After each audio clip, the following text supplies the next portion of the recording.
So growing up in a family with two older brothers, Eric got teased a lot. And so, our whole family, sarcasm was our love language growing up. We like to tease each other, and this has persisted through into adulthood. If you wonder, you might imagine if one of us was to, at 7 a.m. the day of his wedding, tell us he didn't know how to tie a bow tie, and pull up a bunch of YouTube videos so we could all watch him in the mirror doing this, you get to see that kind of banter and back and forth. So when he asked us to give a speech, we were kind of torn on what kind of things to say. Eric, despite what everyone says, I think you're the smart brother. Eric, we're so proud and happy for you. You found someone who makes you a better version of yourself. Eric is famously not a morning person, as we all know. And Amber, I know that he loves you so much because he agreed to a 10:30 a.m. wedding. Amber, the first time that I met you was in the early steps of the pandemic. The way I knew that you were truly in love with Eric is that you were willing to navigate our COVID bubbling, our hypochondriac masking, and put up with our family.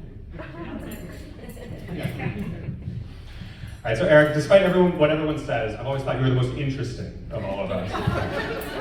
So for those who don't know, Eric's the only one who wasn't born in Florida. Eric is actually an Albuquerque kid. So funny story, so we moved out there when I was very little, and just a few weeks before I was told I was having a little brother, I very confidently told my parents I never want any other siblings.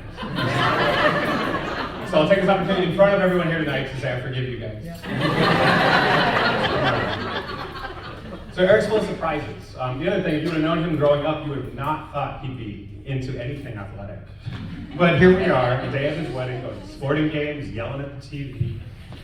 If you're interested in cocktails, if you ever want to hear more about ice than anyone ever thought, Eric is the one to talk to. And the most, I think, emblematic story about Eric I can tell is we were always a dog family growing up. We always had dogs. And then one day, Eric said, I became a cat person. I went out and got a cat. And we all said, Eric, doesn't your apartment not allow you to have cats? And he said, yeah, but that'll be fine. So a couple weeks later, as he was getting evicted, the fact that Amber was willing to not only embrace this maybe poor planning cat dad, but add 2 more cats to the mix really shows how beautiful they are.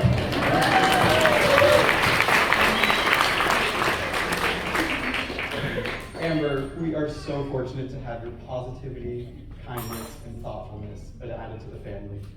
One of the important things that you bring is a willingness to explain board games to us. I'm not sure you all know, but they play obscure board games that nobody's heard of or knows the rules to.